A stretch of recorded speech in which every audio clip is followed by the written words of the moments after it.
بسم الله الرحمن الرحیم. ایمان مکوندی نژاد هستم. توی این ویدیو قصد داریم با ابزار آیکون روتیشن آشنا بشیم.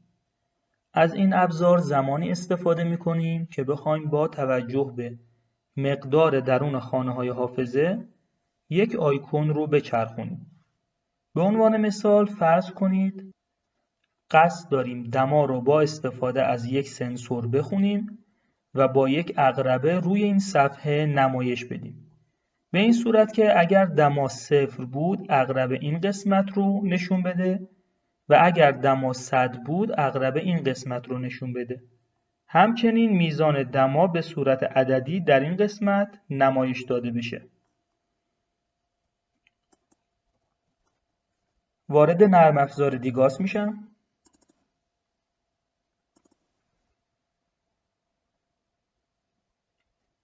یک پروژه ایجاد میکنم.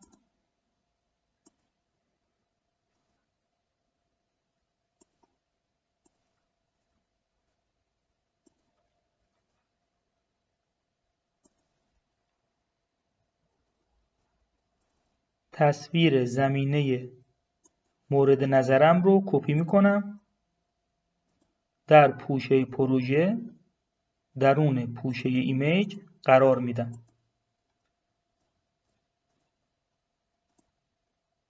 همچنین آیکون های مورد نیاز پروژه رو کپی میکنم و درون پوشه پروژه درون پوشه آیکون قرار میدم. به برنامه دیگاس برمیگردم. از قسمت ویو ایمیج تصویر زمینه رو به پروژه اضافه میکنم. وارد زبانه ولکام میشم. گزینه دیوین ICL جنریشن رو انتخاب میکنم.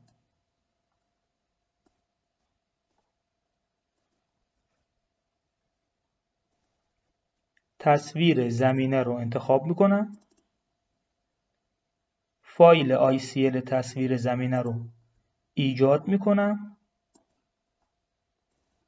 و با نام 32 درون پوشه دیوین ست قرار میدم. مجدداً بر روی دکمه Select Pictures کلیک میکنم. آیکون ها رو انتخاب میکنم. فایل ICL آیکون ها رو ایجاد میکنم و با نام 48 درون پوشه دیوین ست قرار میدم. از قسمت آیکون شو گزینه وریبل آیکون رو انتخاب میکنم و بر روی صفحه قرار میدم و مقدار 1000 هگز رو برای VP اون قرار میدم. از قسمت آیکون فایل ICL آیکون ها رو انتخاب میکنم و از قسمت آیکون آیدی آیکون صفحه مدرج رو انتخاب میکنم. مکان صفحه رو مشخص میکنم. گزینه لاک رو تیک میزنم که ابزار بر روی صفحه لاک بشه و دیگه تکون نخوره. مجدداً وارد قسمت آیکون شو میشم و این بار ابزار آیکون روتیشن رو انتخاب میکنم و بر روی صفحه قرار میدم. با این کار ویژگی های این ابزار در سمت راست صفحه نمایش داده میشه. همونطوری که توی ویدیوهای قبلی توضیح دادیم ویژگی های X و Y مکان ابزار رو بر روی صفحه مشخص میکنه و ویژگی های W و H پهنا و ارتفاع ابزار رو مشخص میکنه. گزینه لاک هم برای این استفاده میشه که مکان ابزار بر روی صفحه قفل بشه و دیگه جابجا نشه. ویژگی نیم نام ابزار رو مشخص میکنه. در مورد SP و VP قبلا به صورت مفصل صحبت کردیم. مقدار 1001 هگز رو برای VP این ابزار قرار میدم. از قسمت آیکون فایل ICL آیکون ها رو انتخاب میکنم و از قسمت آیکون آیدی آیکون مورد نظرم رو انتخاب میکنم.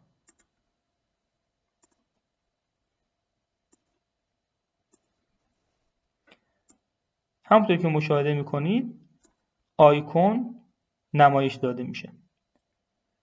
از قسمت آیکون روتیشن سنتر مختصات مکانی رو مشخص میکنم که آیکون باید نسبت به اون مکان چرخونده بشه. خب میتونم این مکان رو هنگام انتخاب آیکون به این صورت مشخص کنم که بر روی آیکون دبل کلیک میکنم و مکان مورد نظر رو انتخاب میکنم و بعد اوکی میزنم. همونطور که میبینید مختصات مکان مورد نظر من در قسمت X و Y نمایش داده شد. در قسمت استارت وریبل مشخص میکنم که حداقل مقدار مد نظر من چه مقداریه. من میخوام مقدار بین 0 تا 100 متغیر باشه. بنابراین در قسمت استارت وریبل عدد 0 رو وارد میکنم و در قسمت اند وریبل مقدار 100 رو وارد میکنم. در قسمت استارت انگل باید مشخص کنیم که به ازای مقدار 0 آیکون مورد نظر من چه میزان چرخش داشته باشه. من میخوام به ازای مقدار 0 عقربه این قسمت رو نمایش بده. پس باید عقربه رو جوری بچرخونم که نوک عقربه در این قسمت قرار بگیره. برای اینکه نحوه محاسبه این زاویه رو متوجه بشیم میتونیم وارد Development Guide بشیم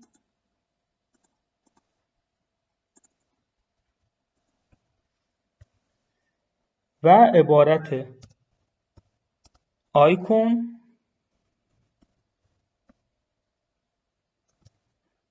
روتیشن رو جستجو کنیم.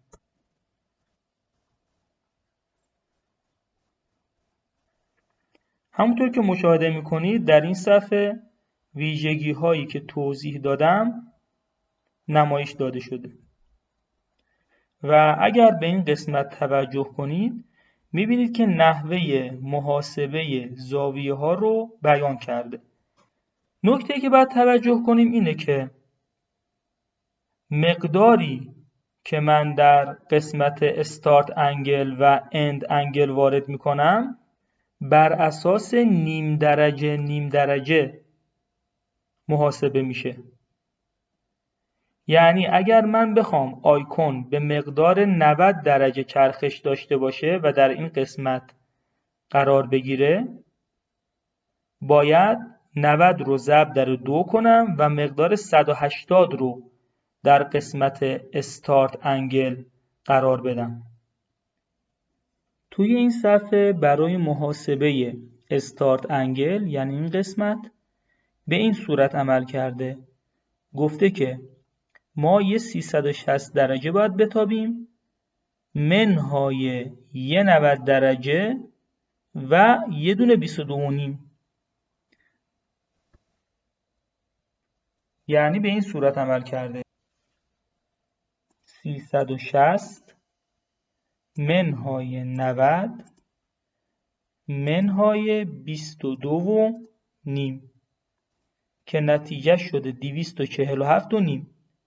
اما همونطوری که گفتم ما باید مقدار رو بر حسب نیم درجه وارد کنیم. بنابراین مقدار رو ضرب در 2 کرده و نتیجه شده 495. همونطوری که اینجا میتونید مشاهده کنید. البته به یک صورت دیگه هم میشد این محاسبه رو انجام داد.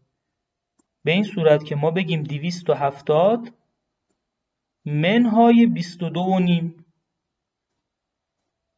ضرب در 2. 270 منهای 22.5 ضرب در 2. میبینیم که همون مقدار 495 به دست اومد. و برای محاسبه end angle یعنی این قسمت گفته که 90 درجه به اضافه 22.5 ضرب در 2. 90 به اضافه 22.5 ضرب در 2 که شده 225 و میتونید در این قسمت این محاسبه رو مشاهده کنید. البته توی تصویری که ما داریم استارت انگل در این قسمت قرار داره، یعنی یه 22.5 اینجا ما بیشتر داریم و اند انگل هم در این قسمت قرار داره، یعنی یک 22.5 هم اینجا اضافه داریم. پس ما به این صورت محاسبه میکنیم، میگیم 270 منهای 22.5 منهای 22.5 که بیاد اینجا. پس 270 منهای 22.5 مجددا منهای 22.5 عدد 225 به دست میاد که باید ضرب در 2 بشه، میشه 450. پس ما برای استارت انگل مقدار 450 رو باید قرار بدیم. پس وارد نرم افزار دیگاس میشم و مقدار 450 رو در قسمت استارت انگل قرار میدم. برای محاسبه اند انگل به این صورت عمل میکنیم، میگیم که 90 به اضافه 22.5 مجددا به اضافه 22.5 که این قسمت به دست بیاد. پس می نویسم 90 به علاوه 22.5 به علاوه 22.5 135 به دست میاد، ضرب در 2 میکنم 270 به دست میاد. پس در قسمت اند انگل 270 رو وارد میکنم. حالا بعد آیکون عقربه رو وسط این صفحه قرار بدم. از قسمت دیسپلی مود مقدار ترانسپرنس رو انتخاب میکنم تا زمینه آیکون نمایش داده نشه و در قسمت فیلتر ست مقدار 63 رو وارد میکنم تا بیشترین مقدار فیلتر رو برای من انجام بده. در قسمت VP مود مقدار اینت رو انتخاب میکنم تا از هر دو تا خونه آدرس 1001 استفاده بشه و در قسمت اینیشیال ولیو مقدار 0 رو وارد میکنم. برای اینکه به صورت همزمان مقدار رو در این قسمت به صورت عددی نمایش بدم، از زبانه تکست شو گزینه دیتا وریبل رو انتخاب میکنم و در این قسمت قرار میدم. همون مقداری که برای VP آیکون روتیشن قرار دادم برای VP دیتا وریبل هم قرار میدم، یعنی مقدار 1001 هگز. در این قسمت مقدار 25 رو برای فونت سایز قرار میدم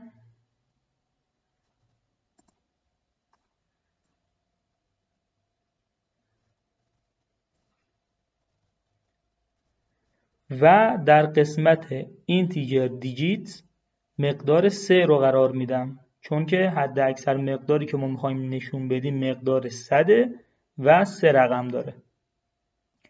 وارد زبانه ولکام میشم و گزینه زیرو ورد بانک انتخاب میکنم.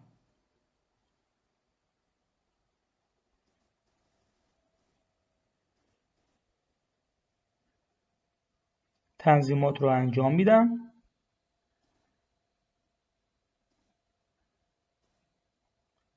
و کرییت رو کلیک میکنم تا فایل فونت من ایجاد بشه. بعد از اینکه فایل فونت ایجاد شد باید اون رو به پوشه دیوینست منتقل کنم. همونطوری که قبلا توی آموزش‌های قبلی گفتیم علت این که فایل فونت رو ایجاد میکنیم اینه که دیتا وریبل برای نمایش عدد به این فایل نیاز داره. پس وارد پوشه پروژه میشم و فایل فونت رو به پوشه دیوین ست منتقل میکنم. مجددا به برنامه دیگاس برمیگردم، پروژه رو سیو میکنم، جنریت میکنم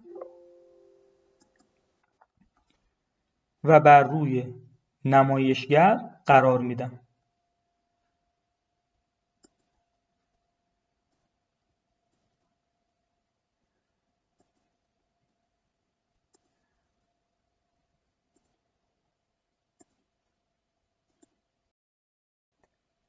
همونطور که مشاهده میکنید عدد 0 نمایش داده شد و عقربه به مکانی که برای استارت انگل مشخص کردیم داره اشاره میکنه.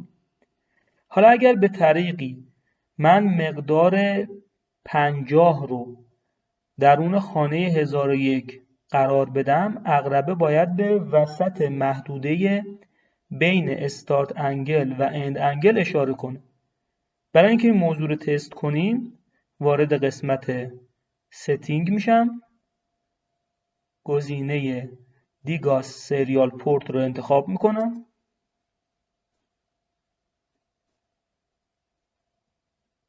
گزینه SP Order رو انتخاب میکنم و در قسمت Write VP در قسمت VP آدرس 1001 رو وارد میکنم و در این قسمت باید مقدار 50 رو به صورت هگز وارد کنم. وارد ماشین حساب ویندوز میشم و گزینه پروگرامر رو انتخاب میکنم. گزینه دسیمال رو انتخاب میکنم، 50 رو وارد میکنم و همونطور که مشاهده میکنید میبینید که 50 دسیمال مساوی با 32 هگز. پس من در این قسمت مقدار 2032 رو وارد میکنم و دکمه سند اوردر رو کلیک میکنم. همونطور که مشاهده میکنید عقربه به وسط محدوده بین استارت انگل و اند انگل داره اشاره میکنه و اگر من مقدار 100 رو به صورت هگز وارد کنم باید عقربه به قسمت اند انگل که مشخص کردیم اشاره کنه. مجددا وارد ماشین حساب ویندوز میشم، قسمت دسیمال رو انتخاب میکنم و مقدار 100 رو وارد میکنم. همونطور که میبینید مقدار 100 معادل 64 هگزه. پس در قسمت Write Down Data مقدار 2064 رو وارد میکنم و دکمه Send Order رو کلیک میکنم. همونطور که مشاهده میکنید مقدار 100 نمایش داده شد و عقربه به قسمت End Angle داره اشاره میکنه.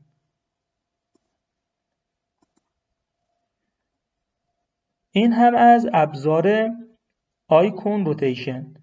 امیدوارم که این ویدیو برای شما مفید بوده باشه. خدا نگهدار.